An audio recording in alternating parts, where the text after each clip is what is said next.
So welcome to day 5 of the Path of Meditation.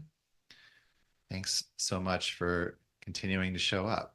And I hope that you're enjoying going on this journey with me into meeting yourself.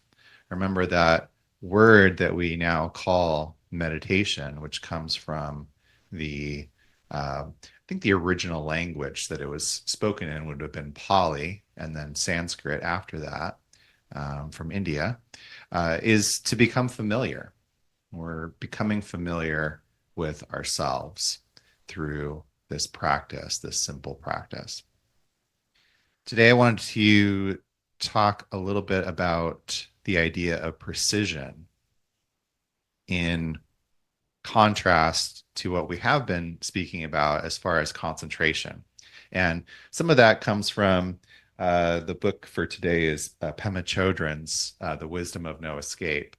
And Pema Chödrön is another really beloved teacher of mine, someone that I've found a lot of inspiration in their work and their words, and also a lot of inspiration in the way that they've distilled and integrated the teachings of their main teacher, Chogyam Trungpa Rinpoche.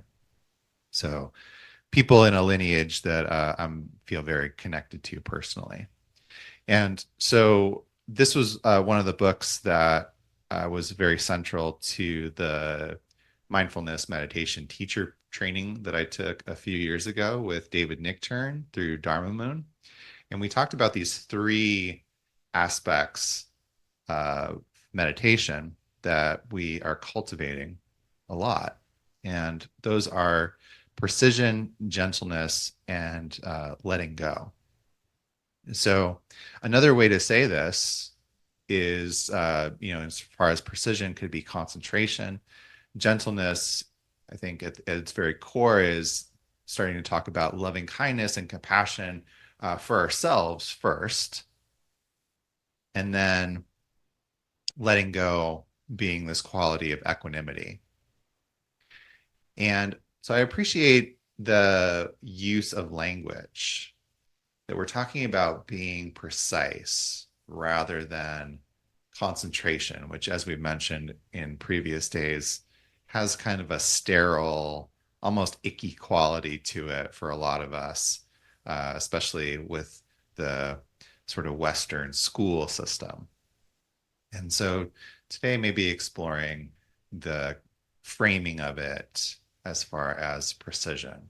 So when we sit down and when we come to our practice with intention, there's a precision to that, right? Like we're deciding that we are going to practice. We are making a very precise decision. And oftentimes, as soon as I sit down and just straighten my spine and I know that I'm going to sit and meditate, there's something that starts to happen within me. I think it's that precision starting to take place, coupled with that intention. And then as we engage in the practice, right, we take our seat, we take our posture, we place our attention on our breath or on another focus, what we called in previous days a home base. And then as we become distracted, as we notice the mind wandering or other sensory experiences creeping in place of the breath, we can precisely notice and come back to our focus again and again. So there is a lot of precision that is happening as far as the practice itself. In different lineages, we might use that precision differently. For instance, there are traditions where the labeling of that distraction when we notice is quite in depth. For instance, I might, as I'm meditating, I might think, oh, now I'm feeling angry, or now I'm thinking of a joke or a memory, or now I'm hungry, now I'm hearing sound. Now I'm feeling cold, things like that. According to this teaching of precision, an alternate way of working with that is to simply just label whatever we notice in the mind thinking, and then use that thinking prompt to let go of whatever it is that we're thinking about, and then return to our breath or whatever focus it is. For the rest of this meditation, I'll just assume that we're using the breath. And this is a pretty precise way of looking at things. Number one, I think it keeps it simple, but also, even if we are experiencing a sensation, right? The things that we see, are we actually seeing them, or are we seeing them through the filter of the mind? The body sensations that we feel are coming through our nervous system into the mind and then being processed in a particular way, right? For instance, the touch from somebody else might have a completely different experience to you depending on who's touching you. If it's my grandmother's hand, oh, there's going to be a lot of love and warmth. But a stranger might be like, oh, what are you doing? Right? Same touch could be the same place of the body, but a completely different experience. So, in this way, it's nice to, we're almost um, letting ourselves develop this quality of letting go and equanimity, not directly, but indirectly, by just practicing precision and the practice of meditation itself. So that equanimity and that quality of being able to let go of the thoughts, while it might be really, really challenging to do that directly, can happen much easier if we simply do the practice without any expectation of um, anything happening. Because even that expectation of something happening is in itself a thought, right? So, all that said, we can take our seats, take our posture. And I think by now we kind of know what that is. But just letting your spine be straight, maybe taking a nice big breath in and noticing how the spine and the shoulders and the chest lifts. And then as you exhale, letting it go, letting that body settle, and placing your attention on your breath. Just starting to notice that flow of air coming in and out of the body, and wherever you connect with that.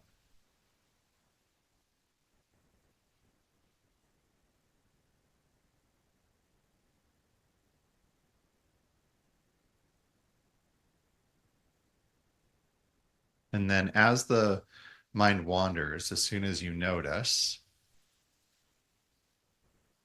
just say thinking and let go of the thoughts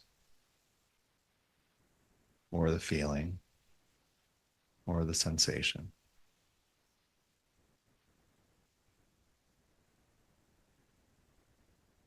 And we can do this simply and with precision. We don't have to push things away.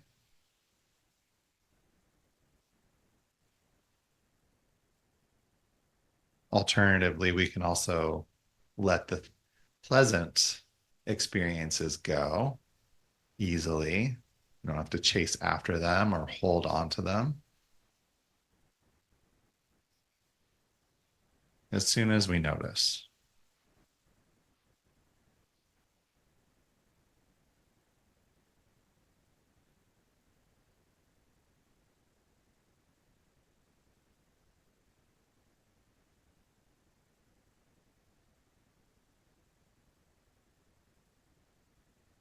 Just keeping it simple.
Just continuing to let go of any thoughts that pull you away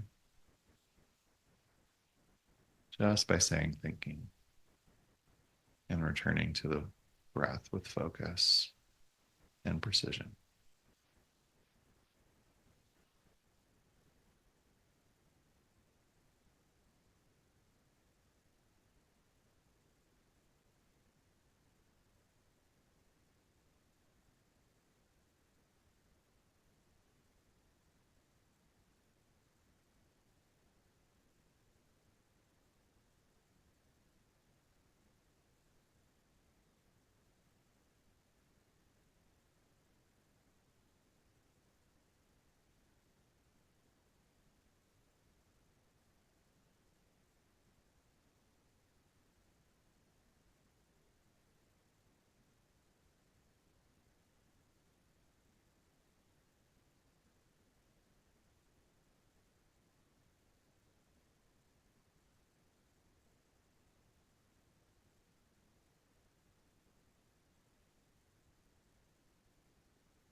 Letting that precision cut through any layers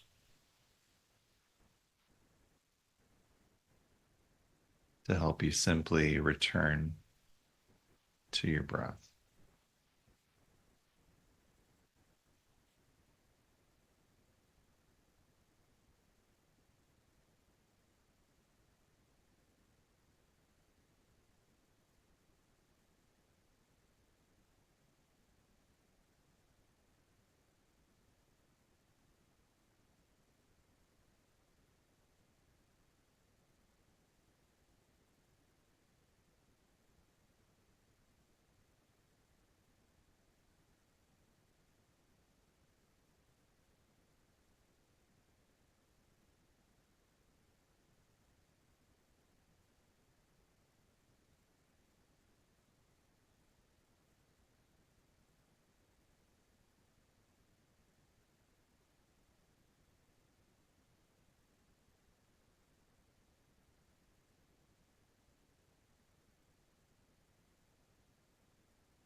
Taking about another minute.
As you begin to practice in this way, you will find sooner or later those moments of precision coming in other areas of your life. You might notice the wandering thoughts as you're in conversation with someone, or as you're driving, or making dinner. It'll happen in the most innocent of ways, but to me, this is the motivation to continue to practice. Um, this moment of waking up wherever I am, of realizing that I have been sort of distracted or asleep.